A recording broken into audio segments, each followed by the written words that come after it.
like for you to turn with me to Exodus, the 3rd chapter, Exodus chapter 3. And while you're turning there, I'll mention that today a person's name is simply an identifying label.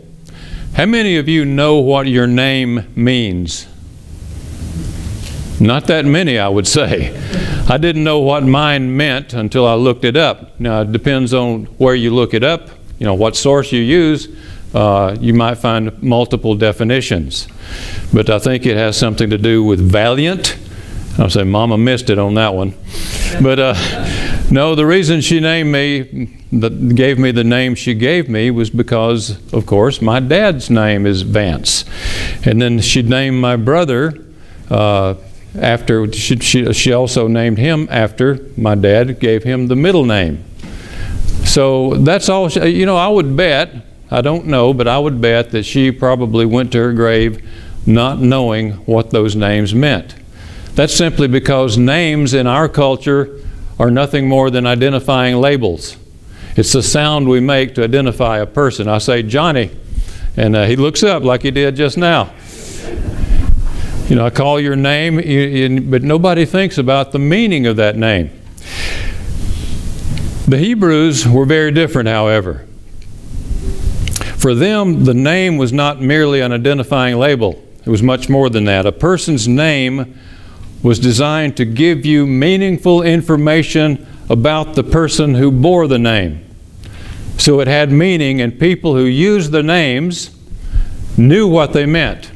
And they associated that person with that meaning. Eliah, Yahweh is God. Well, the prophet was associated with that very meaning because he was God's prophet. And the God that he served was Yahweh. So you have that in the Hebrew Scriptures. It's very clear. So the meaning behind the sound was more important than the sound itself. In fact, you might use different sounds in the Hebrew language to convey the same meaning, and it's still, that's the person's name, because it's the meaning that was important. So they were very different in that regard. So with that in mind, let's look at Hebrews, the 3rd chapter, Hebrews chapter 3. And you know the account. This is the account of the burning bush. You know what happened there. This is where Moses actually came into contact with the God of Abraham. And so he's there. He sees this bush that's burning, and yet the bush is not being consumed by the flame. And he says, I want to see what's going on here. So he goes there, and when he steps up, he hears this sound, this call to him, Moses, Moses. And he says, here I am. And he tells him, take off your sandals from your feet because you're standing on holy ground. That means that the presence of God was there, making the ground sacred. It's just like in the tabernacle. A person couldn't just, under any circumstances or any conditions, approach the tabernacle without consequences because God's presence was there. A special presence of God was there. And so it was when Moses encountered the God of Abraham. Let's break into the account here. He says in verse 5, then he said, do not come near, as I mentioned this already, take your sandals off your feet, for the place on which you're standing is holy ground. And he said, I am, now keep this in mind, he's identifying himself here. I am the God of your father, the God of Abraham, the God of Isaac, and the God of Jacob. And Moses hid his face, for he was afraid to look at God. So God here identifies himself. And what is this identification all about? I am the God who made a covenant with Abraham. I am the God who made promises, who swore by my own name to Abraham concerning certain things pertaining to his seed, his offspring, his descendants. So I am that God. And here's the way he identifies himself. The God of Abraham, Isaac, and Jacob, referencing obviously the covenant he made with the fathers. And with that in mind, of course, he gives Moses a special commission. Let's continue. Let's continue across a few verses over to verse 10. It says, come, I will send you to Pharaoh, that you may bring my people, the children of Israel, out of Egypt. That was in the covenant. That was in the promise. Hundreds of years earlier, It was given to Abraham, and yet here it is. Now he's saying, I am the God of Abraham. I am the one who said that I will do this, and this is what I will now do. Now that description I just gave you is meaningful. It will be meaningful to you in a few moments. But Moses said to God, who am I that I should go to Pharaoh and bring the children of Israel out of Egypt? He said, but I will be with you, and this shall be the sign for you that I have sent you. When you have brought the people out of Egypt, you shall serve God on this mountain. And then he goes into something, there's a very interesting discussion here. You see it beginning in the next verse. Then Moses said to God, if I come to the people of Israel and say to them, the God of your fathers has sent me to you, and they ask me, what is his name? Now, why would they ask him that? Because the ancients thought in terms, apparently I'll say, they thought in terms of addressing a God. If you want to get the right one, if you want to, you need to call them by name. Kind of an idea they had, because the ancients were familiar with multiple gods, and so if you're going to pray to a deity, then you need to call him by the name that he prefers in order to get through to him. So that was probably in the backdrop of Moses' question. But there is an answer, there's a reply here that is most revealing about God's name. He says, what shall I say to them? And God said to Moses, I am who I am. Now what in the world does that have to do with anything? The Hebrew is Eya Asher Eya. It's not Yahweh yet. It says Eya Asher Eya. That's his name, Eya Asher Eya. What in the world does that mean? Well, it's translated here, I am who I am, or in some translations, I am that I am. Could be I am what I am. Or it could be I shall be that I shall be, or what I shall be. And again, what did I just say a few minutes ago about the promise he gave to Abraham? He says, he told Abraham, I swore to Abraham what I would do concerning his descendants, and what I say I will do, I will do. In other words, I am what I am. I am a God of the covenant. I am a true God of the true covenant. That's what he's saying here, that he is faithful to the covenant. The name, I do believe it suggests it has to do with the divine nature itself. He is the eternal one. I am. He's one who is, eternally is, but more than that, it also refers to his eternal faithfulness. I am the one who is faithful to what I have said. I will be to the people of Israel what I said I would be. So tell them my name. Tell them, I will be that I will be. That should be very meaningful to them. But then he goes on to say, he said to them, so say to them, I am. That's just Aya. I will be. Has sent you to them. So that to the Hebrews, that would not just be a term, an identifying title or anything like that, just a sound made to identify the individual, but it's a very meaningful one. And evidently the next name he uses, the name Yahweh, is based on, the root of Yahweh is the same thing, Ayah. Scholars tell us that, the best of their reckoning of these things. He says, so he goes on to say here, so say to the people of Israel, Yahweh, the God of your fathers, the God of Abraham, and this is again referring to what he is, what he said he would do, the God of Abraham, and the God of Isaac, and the God of Jacob, in other words, the God of the people to whom I made the covenant and said, I will do these things, has sent me to you. This is my name forever. So when he says, this is my name forever, is he talking about there's a certain pronunciation in Hebrew that we have to use? Like an identifying label?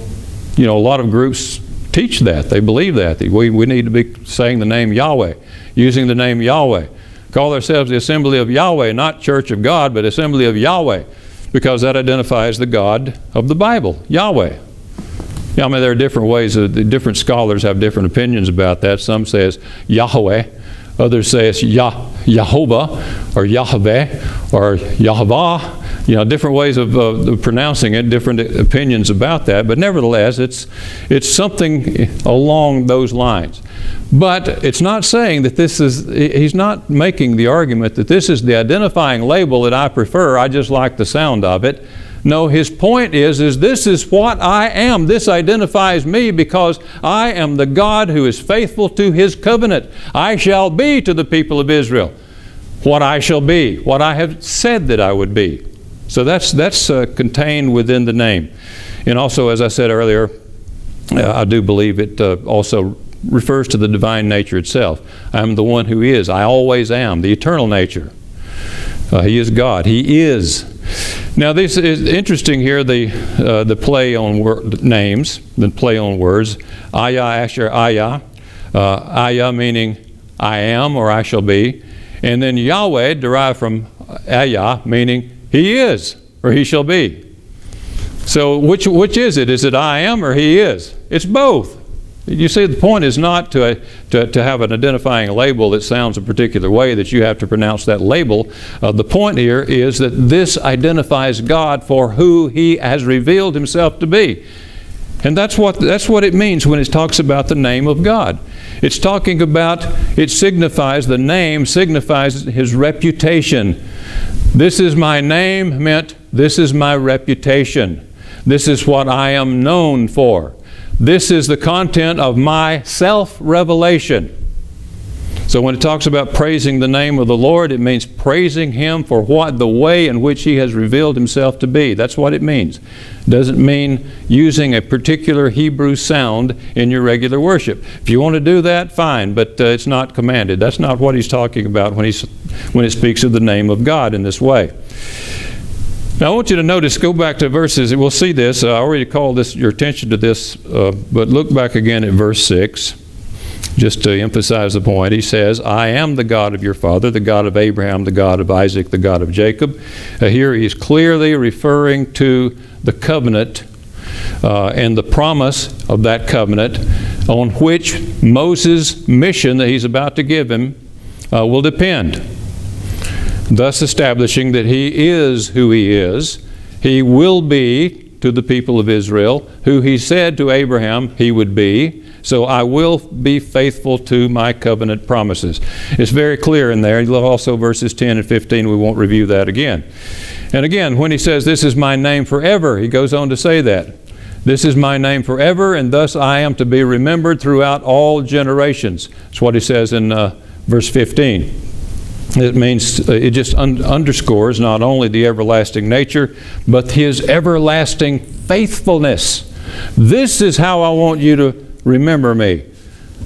This is what I want to be known for. I want to be known for the way that I present myself to you.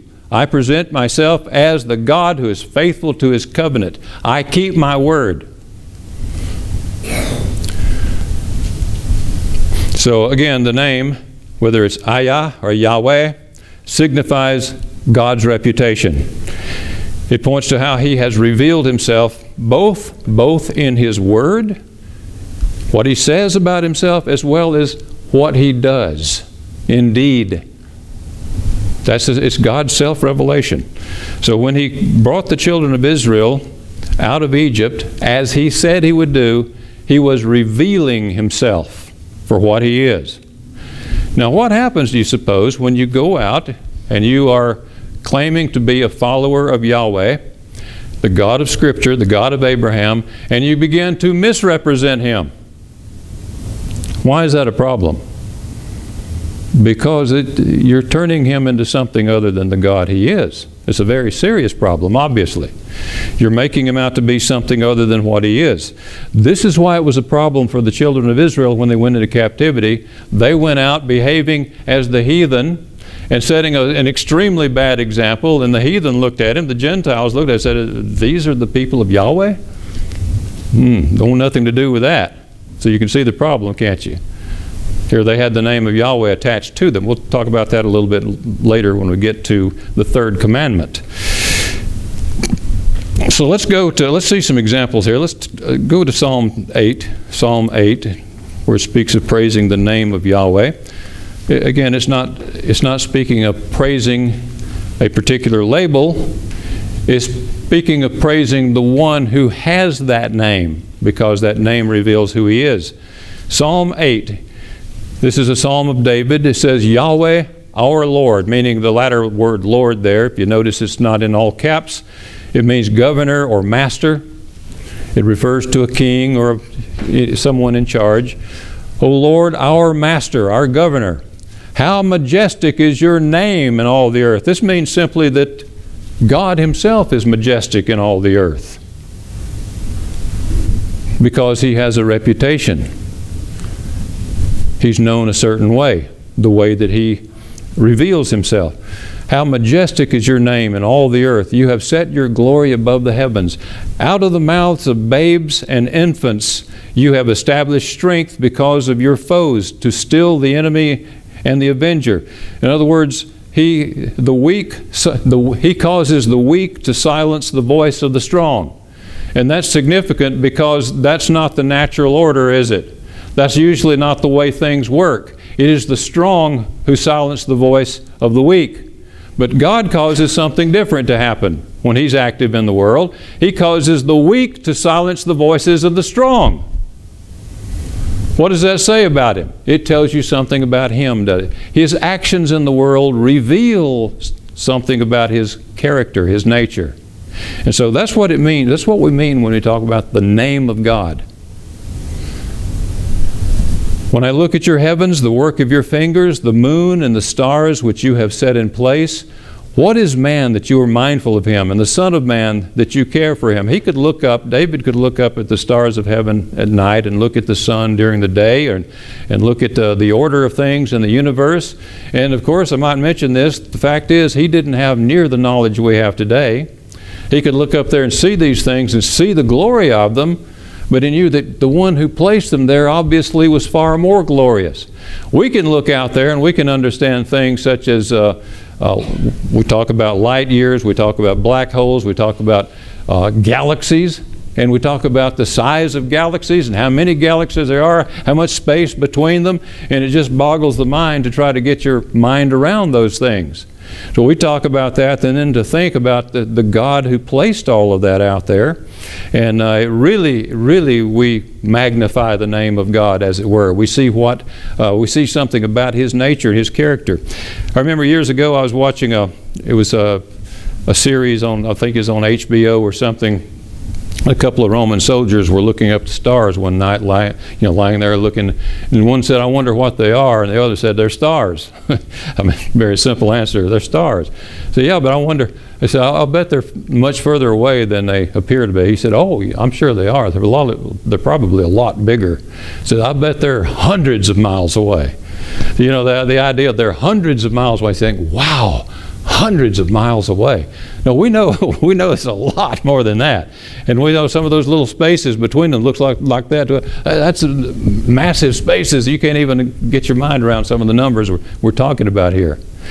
And yet it was the great God who stretched the heavens out above the earth. And I attribute our knowledge of these things today to him. That way we see the glory of God even in a greater way than the ancients saw him. That's his name. That's who he is. And that's what we mean when we speak of the name of God. And when you have people using that name and talking about how the universe leapt into existence from nothing, by no cause, apparently, just leapt into existence somehow and evolved over vast eons of time and came to be what we see today, and human life evolved on this planet, that we're all related, all life forms are related. We came from a single source and we kind of spread out and evolved over time, and now here we are. You know, you look at the various systems of the human body. Look at the circulatory system, the brain, the nervous system, the skeletal muscular system, and all these things, how they work together. And to think that somehow that just happened through a process of blind chance. What does that say about the one who designed it all, put it in place? What does it say about his name? I say it's blasphemy. It's blasphemy to attribute that to blind chance and nature, when obviously there's a great intelligence behind it all. As far as I'm concerned, the intelligent design community, if you read any of their material or watch any of their videos, is very, very excellent material. I think they have slain the old Darwinian model. They've slain the theory, the hypothesis that Charles Darwin came up with, Darwinian evolution. But of course they keep resurrecting, some people keep resurrecting that old corpse and propping him up, like what I said before, like Weekend at Bernie's, and making you think he's alive and well. And you still find him in the textbooks and schools and every place else that the old Darwinian corpse seems to be doing just fine, and offers an explanation for all the various complex life forms on this planet, as well as for the universe itself. Well, we see the glory of God in this. We see what He has done, and when we speak of the name of God, that's exactly what we're talking about, His reputation. He's left us a reputation. He's left us, He reveals Himself, as I said, through not only His Word, but also through His works, through His deeds. So this is what we see. This is what the psalmist is talking about here. He goes on, says, he asked, as he mentioned, he asked the question, what is man? I look at all this, he says, and I say, what is man that you're mindful of him? You know, when you look at the vastness of the universe, you say, what's he care about little old me? You know, us. We're little tiny specks in the scheme of everything, it seems. What is man that you are mindful of him? Or the Son of Man, that you care for him? So he's marveling over all of this. He says, yet you have made him a little lower than the heavenly beings. The word in the Hebrew is Elohim. It's translated God elsewhere, but in this case it means the heavenly council, the angels, the Elohim, the gods, as it were, the mighty ones. You've made him a little lower than those, and crowned him with glory and honor. You know, even though you look at this vast universe, you look at all the amazing things in this world and in the universe, and you see the glory of God, and yet here, this being right here, the human being He designed and created in His image and after His likeness, He's crowned Him with glory and honor. Now ultimately this pertains to Jesus Christ, the last Adam. You see that being done in the New Testament. But nevertheless, this is referring to mankind in general. You have given Him dominion over the works of your hands. You have put all things under His feet. He's referring back to Genesis 2 and Genesis 1. All sheep and oxen, and also the beasts of the field, the birds of the heavens, and the fish of the sea, whatever passes along the paths of the sea. O Lord, our Master, O Yahweh, our Master. How majestic is your name in all the earth. In other words, you're responsible for all that we see, and it is your reputation here that we're focusing on. So you see this again and again. We could go to Psalm 113. I'm not going to do that. You see the same thing over and over. Praises to God's name. His name, again, His reputation, His self-revelation, more than just merely a label, as we wear labels to identify ourselves with. So that's what God's name is all about. Now with that in mind, I'd like to turn back to Exodus 20. Exodus 20. And when you get that text, I want you to hold your place there, mark it with something, maybe just put your finger in it, and then turn also over to Deuteronomy chapter 5. And those two chapters, you find something very important there. Who can guess what it is? All of you can, of course. It's the Ten Commandments. The Ten Commandments. That's what we find in these two passages. But there's a little bit of difference in the way they're worded. You know, the original apparently was in Exodus 20, and then Deuteronomy 5, when it's a repetition of the original. There's a little bit different wording, but that doesn't mean that one is wrong, the other is right. No, they're both right. They both contain the revelation of God. They tell us something about Him, how He sees things. In chapter 20, let's look at how He introduces Himself. It says, and God spoke all these words, saying, I am Yahweh, your God, the God of Israel. I am Yahweh, or the Lord, your God. And notice what He says here to identify Himself. some act of His He uses, who brought you out of the land of Egypt, out of the house of slavery. So again, He's referring to what? The promise He gave to Abraham. Repeated it to Isaac, then again to Jacob. And now then, after having brought the people of Israel out of Egypt, brings them to Mount Sinai to reveal to them His law, He identifies Himself as such. This is my reputation. So this is the one who's speaking to you. He says, you shall have no other gods before me. Now, we just read a little bit ago that man was made a little lower than the Elohim, the gods. We understand the gods to be angels, created beings, but not equal with God ontologically. They were gods or mighty ones. Also, we understand that there were false gods. The pagans worshiped, the heathen, the Egyptians, many others, the Canaanites worshiped false gods and performed various rituals that were very much contrary to the law of God. So he says, you shall not have other gods before me.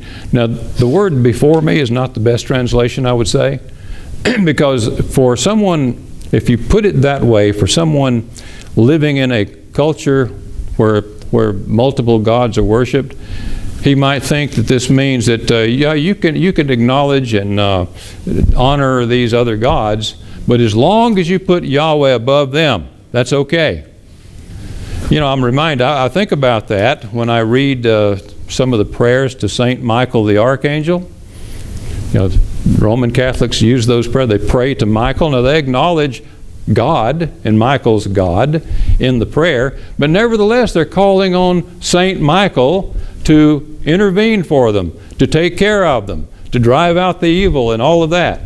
And I wonder about that. I said, why would anyone do that, especially knowing what the second commandment or the first commandment says? He says, you shall have no other gods. It means besides me. You could acknowledge the existence of mighty ones. Michael the Archangel is one. But I would feel a little uncomfortable about offering a prayer to him, wouldn't you? I'd feel a little, not a little, a lot uncomfortable about praying to him, or to the saints that are supposed to be there, or to any other angel or any other spirit being. I would be very, very much afraid to do that. You shall have no God, no other gods besides me, none at all. You worship me and me alone. And there are certain things, certain activities, certain devotions that are to be offered and pertain to only me, and not anyone else. So you shall have no other gods besides me. And he goes on, and some people merge these two, Lutherans, Catholics, and perhaps others, merge these two commandments and make them into the first commandment. But I think these are two distinct commandments. He goes on to say, you shall not make for yourself a graven image. So he goes beyond just the first step. You don't have any God besides me. I'm the only one. And now you don't make any graven images. Now, to worship any other God or to worship me. In other words, you don't imitate the heathen. They make images of their gods. Don't make images, because you can't capture who I really am in an image. He doesn't say it exactly that way here, but that's obviously implied. You shall not make yourself a carved image or any likeness of anything that is in the heaven above, or that is in the earth beneath, or the land beneath. He's talking about, again, this alludes back to the Genesis narrative, where you see where God placed all those things there. He's the one who created the flying creatures. He's the one who put the beasts of the field in place. He's the one who filled the sea with fish. It says, but you shall not worship anything that is in heaven above, or that is in the earth beneath, or that is in the water under the earth. And you don't use images of these things to worship God or anything else with. Man is supposed to have dominion over all of these things, not bow down to them. That's the point of this. You shall not bow down to them or serve them, for I, Yahweh, your God, am a jealous God, visiting the iniquity of the fathers on the children to the third and fourth generation of those who hate me, but showing steadfast love to thousands, or the 1,000th generation of those who love me and keep my commandments. Now, Some people say, well, that's kind of unfair that he visits the iniquity of the fathers on the children of the third and fourth generations. But understand something. Those children up to the fourth generation are all there with the fathers. They're not, you think, of, well, this is one generation succeeding another. No, they're all there together. You know, in other words, one family they have the kids there, and they have the grandkids and the great grandkids and so on. So you can have up to the third and fourth generations existing all together.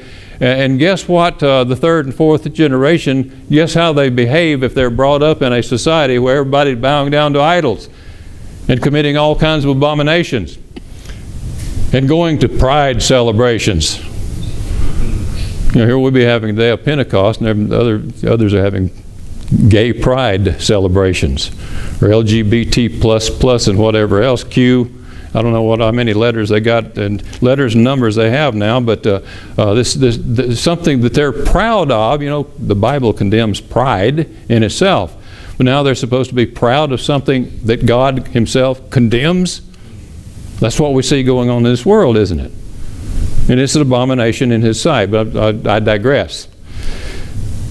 But here the third and fourth generations, they generally follow the customs of their fathers, don't they? Until they kind of break away, until a remnant breaks away. But even then, as was the case in ancient Israel, the remnant, the righteous remnant, who were conscientious concerning God's law, went right into the captivity with the rebellious children of Israel. So, but for them, you know, for the rebellious majority, it was punishment for covenant breaking. For the righteous remnant, it was refinement. But in any case, this is what often happens when you have a rebellious generation. Their children follow suit. They act the same way. They behave the same way. And their children's children do, and so on, until somehow the cycle is broken. And then he says, but showing steadfast love, and this is what he desires to do, to the 1,000th generation. In other words, he wants to see this obedience instilled in generation after generation after generation, all the way down through the ages. So that's what he's talking about here. This is his desire, his will. To the 1,000th generation is the way it could be translated. Of those who love me and keep my commandments. And then the next one is what we're talking about. You shall not take the name of the Lord your God in vain. For the Lord will not hold him guiltless who takes his name in vain. Okay, we'll come back to that perhaps and we'll come back to that, see what it actually means. How do you take God's name in vain? Is that about cussing? You know, I hear it all the time. Turn on the TV set and you hear it now in prime time, don't you? You hear all kinds of cussing going. Is that really about cussing? I'm not advocating cussing, but I say he has something else in mind here. You shouldn't be using God's name just in a haphazard way or attaching it to as if you were asking God to condemn certain people or things. We shouldn't do that, but I think he has something much broader in mind here. We'll come back to that. But it's the next commandment especially that I want to focus on. And this is where you see some changes. But both of these ways one connects the Sabbath with one event, another connects the Sabbath with a different event. And both of them are true, and both of them speak about the name of God. That is to say, his reputation, his self-revelation. He says, remember the Sabbath day to keep it holy. 6 days you shall labor and do all your work, but the seventh day is the Sabbath to the Lord your God, to Yahweh your God. On it you shall do no work, you or your son or your daughter, your male servant or your female servant, or your livestock or the sojourner who is within your gates. Why? What does he connect it with here?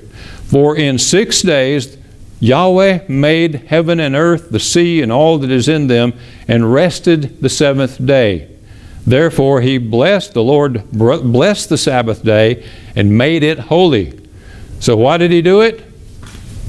Because what is it linked to here, I should say? His act in creation, right? Now then, with that in mind, go over to Deuteronomy 5. Deuteronomy 5, you see the 10 commandments given again here.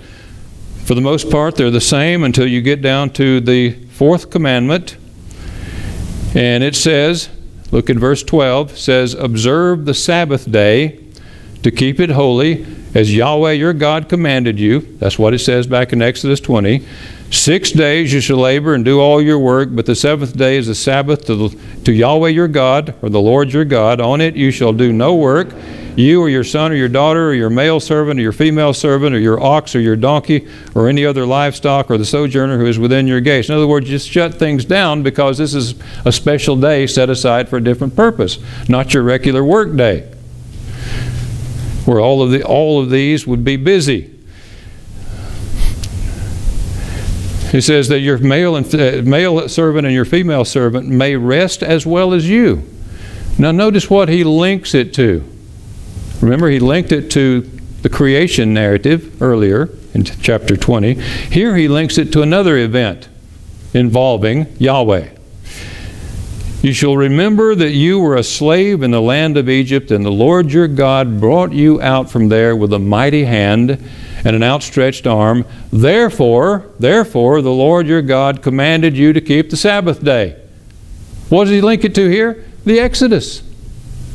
In other words, the fulfillment, or that fulfillment of his promise given to Abraham, Isaac, and Jacob. So it's linked to creation, identifying him as the Creator God. That's his reputation. That's his name. And also here to the God who redeemed Israel from the land of Egypt. That too is his name, his reputation, a reference to it. So you see what I'm saying here? To speak of the name of God is to speak of his self-revelation. He reveals himself in this one commandment in two different places as both Creator and Redeemer. So that's the God that we serve. That is his name. And that's why you find especially so many psalms praising the name of Yahweh. The psalmist, if you read through those psalms, and there are many of them, you just notice it as you're reading the psalm sometimes, how often he speaks of praising his name, and then the psalmist links his name to events such as these, and also the specific things he has done for the people of Israel. And also to giving voice to the weak, and giving the weak preference over the mighty, or letting them have their voice as opposed to the voice of the mighty. You see that coming up over and over again. So we understand what it means when he talks about the name of God then. It's talking about his reputation. And his reputation comes to us, is revealed to us through his word and through his actions and his deeds. That's why, you cannot look at the creation narrative and think, well, that's just what he did back there. It has nothing to do with the world today. It has everything to do with the world today. It says he created them male and female. So, well, there's no commandment in that. There's not. Jesus thought there was. He looked at that and he says, have you not read? When they asked him the question about divorce, said, have you not read that when he made them in the beginning, he made them male and female? Said, for this cause a man shall leave his wife, that's the way it works today. A man shall leave his father and mother and cleave to his wife, and those two will be one flesh. Jesus got that out of the creation narrative. In today's world, they look at it and say, nah, it doesn't say anything about that. Creation narrative is not a commandment. It just tells what God did, and it's probably a myth at that. That's the way people look at it. That's why all those people at these various pride parades around the country, that's the way they look at it.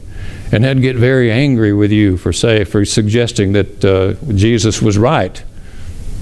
They read it in an entirely different way. But no, God reveals himself and his will for us, his association with us, through his actions both in creation and in redemption. That's his name, his reputation.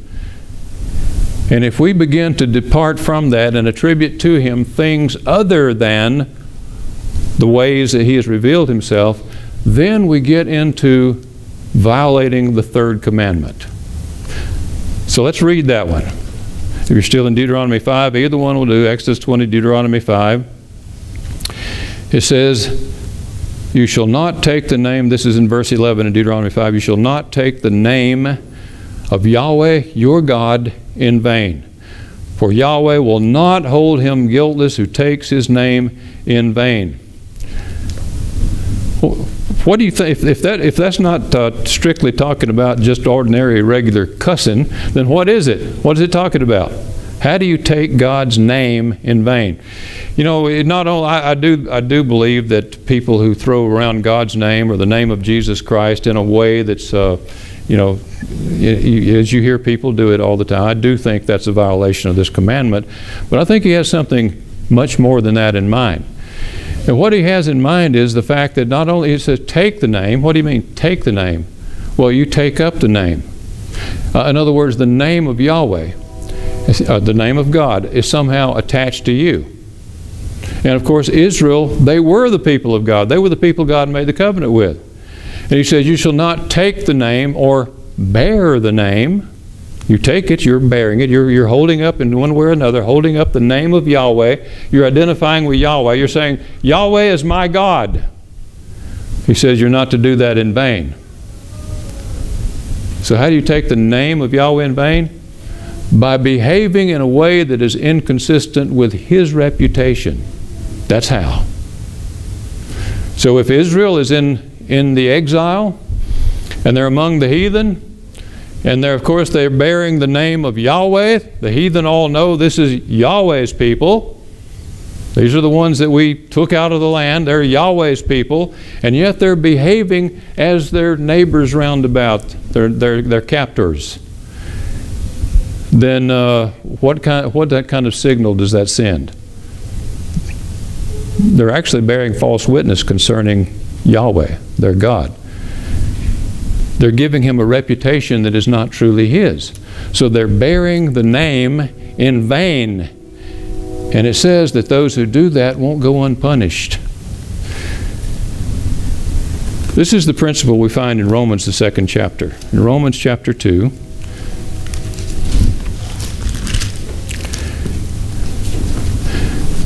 and remember the issue here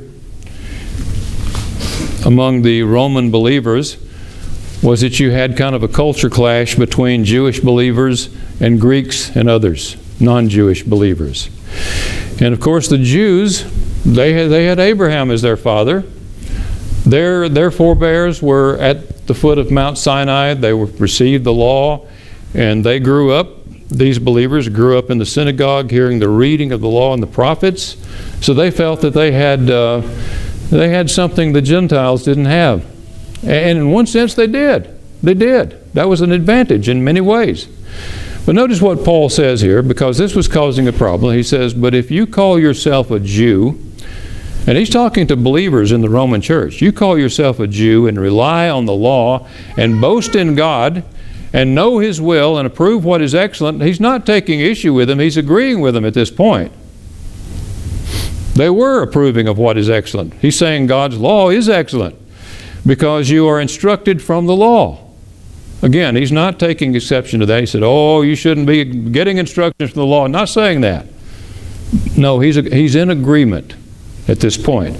And if you are sure that you yourself are a guide to the blind, a light to those who are in darkness, an instructor of the foolish, a teacher of children, having in the law the embodiment of knowledge and truth. In other words, you take your stand in the law because it is the embodiment of knowledge. He's not taking exception to that. Still, again, he's in agreement with that statement. Yeah, that's God's law. It is the embodiment of knowledge and truth. You then who teach others, do you not teach yourself? That's the problem. It wasn't the fact that they taught the law. The problem was that they taught the law but didn't keep it themselves. There was the problem. While you preach against stealing, do you steal? You say that one must not commit adultery. Do you commit adultery? You who abhor idols, do you rob temples? You who boast in the law, dishonor God by breaking the law. You see the problem, don't you? For as it is written, the name of God is blasphemed among the Gentiles because of you. He's quoting from Isaiah 52 and verse 5. The name of God is blasphemed among the Gentiles because of you. In other words, you're a Jew. You bear the name of God, and then you teach the law, you teach the things of God, and then you yourself are known to be a lawbreaker. What kind of message does that send? And what are you doing with God's name? You're bearing it in vain. That's what it means to break the third commandment. They were violating the third commandment by bearing the name of God in vain. In fact, causing others to blaspheme that name, giving him a reputation that is not truly his. So you see an example of what it means to blaspheme the name of God right here. And it really has little or nothing to do with the enunciation of a name. In fact, if you go to Matthew chapter 6, and we'll close with this one. In Matthew chapter 6, you see that Jesus makes reference to the name of God. And I think from what we've covered, you can realize we know what he means. And this should be, in one way or another, incorporated into our own prayers. Matthew chapter 6, this is it's called the Lord's Prayer, or some call it the Our Father. But what it is, it's a model prayer. Let's just read our way down to it with some of the preceding comments. Verse 5, and when you pray, you must not be like the hypocrites. The hypocrites, by the way, are those who claim relationship with God, but are, in fact, self-serving. So once again, you get back to the people who bear the name of God in vain, or take the name of God in vain. For they love to stand and pray in the synagogues and at the street corners. Why? That they may be seen by others. That's the real motive. They're not actually trying to pray to God. They're not actually concerned about the conditions they see around them and asking for God's intervention and God's help. No, they were praying probably very eloquent prayers so that people would notice them and say, oh, what a righteous man he is. You see, that was their reward. And that's what Jesus means when he says, truly I say to you, they have received their reward. It's just this momentary feeling associated with the vanity that's evident in that. And of course, people in that day could see that going on, and they knew what that was about. It's just like I look today. I can hardly stand to do it, but sometimes I do, just to keep myself informed. If you watch some of the TV preachers, you watch what some of the things they're doing and attaching the name of Jesus Christ to it. I'm telling you, that is, you talk about bearing the name of God in vain. They're doing it. They're blaspheming the name of God.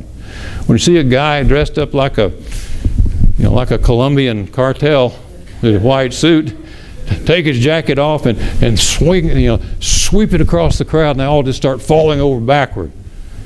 And we're to believe that is the Spirit of God doing that? No, it is not. It's some other spirit, probably the emotion of the moment, just the foolishness of it all. And yet they're attributing that to God and attaching it to the name of Jesus Christ. That is blasphemy. Make no mistake about it. It is not of God. And when we observe Pentecost tomorrow and remember the coming of the Holy Spirit, those are images that should never enter our minds, because such things were not going on that day when the Spirit of God came. The spirit of a sound mind. I see things going. It's not a sound mind. Is it a sound mind? Do you think it's a sound mind or involves a sound mind when you see grown men and women down crawling around on their hands and knees and barking like dogs, or laying on their backs and just kind of doing all these things like this and laughing? He can't stop laughing. He's laughing in the Spirit. That's not of God. That's not of God. Not at all. But anyway, the point is, people put on a show sometime. Some of the TV evangelists put on a show. You can tell they're doing it. Many of their viewers see that that's what they're doing. Somehow, and I don't get it, somehow some are taken in by them, though. I don't understand that. Because it is clear what they are. They love getting up before the crowd and acting like the way they do. Careful in descriptions here. But and doing these things and attaching the name of God and the name of Jesus Christ to it. Anyway, you get the point. He says, but you, when you pray, go into your room and shut the door and pray to your Father who is in secret. Doesn't mean that there's anything wrong with public prayers. That's not his point here. He's talking about motive. In other words, your attitude should be this. Your motive should be this. You want to talk with God because you love God, not because you want to be seen by somebody. Shut the door and pray to your Father who is in secret, and your Father who sees in secret will reward you. And when you pray, do not heap up empty phrases as the Gentiles do, for they think that they will be heard for their many words. Do not be like them, for your Father knows what you need before you ask Him. Pray then like this. This is not a prayer that He tells us that we should pray. This is a model prayer. In other words, what He's emphasizing here is quality over quantity. And if your desire is to be in touch with God, to communicate with God, then you're not going to play these games, if you want to call it that, by offering up many, many words, thinking quantity somehow impresses Him. It doesn't. So He says, pray like this. Our Father in heaven, and here it is, hallowed be your name. What does that mean? Well, read the next. It links this to something here. I want you to notice. He says, your kingdom come, your will be done on earth as it is in heaven. Okay, that pertains to the kingdom. Your kingdom come, your will be done on earth as it is in heaven. But more than that, back up again. Hallowed be your name on earth as it is in heaven. That too belongs there. Hallowed be your name on earth as it is in heaven. In other words, may your name be recognized. May your reputation be recognized for what it truly is throughout the earth. Now, how is that accomplished? You have to have the message go out. It has to be a true message and not a false one. So this is a way of saying, let your name, your true nature, who you are, what you really stand for, be known throughout the world. In other words, give those who preach the true gospel the ability to spread it further. Let me be an example to my neighbors, to my family, in showing them how you really are, who you truly are. Your name, your reputation, be hallowed throughout the world, throughout the earth, as it is in heaven. Then he goes on, give us this day our daily bread, and so on. I just wanted to focus on that part of it. But God's name is, in fact, His reputation. And it is His reputation, what He truly is revealed to us in His Word, but is also revealed to us. We see it reflected in His deeds, the things He has done. We see it in the creation itself, His bringing out order out of chaos, His putting human beings on this planet, saying that they're in His image and after His likeness, revealing His heart to us concerning His human creation, gave man or humankind dominion, telling us that He shares His dominion, for He has dominion over everything. It's His creation, but He wants to share it with us. That says a lot about His name, doesn't it? Who He is, what He is. He's the same God who brought Israel out of Egypt, the same one who will ultimately raise us from the dead or transform us if we're alive when Christ returns, that we might join Him and live everlastingly in His kingdom. In that day, the name of God will be praised throughout the earth, throughout the whole world. Something we don't see in today's world, but we will see it then. And the good news is that we are called upon to be a part of it, a part of bringing the true name of God, the true reputation of who and what He is, the true message of salvation and His plan to all nations, all the peoples of the earth. In that day, truly, His name will be hallowed throughout all the world.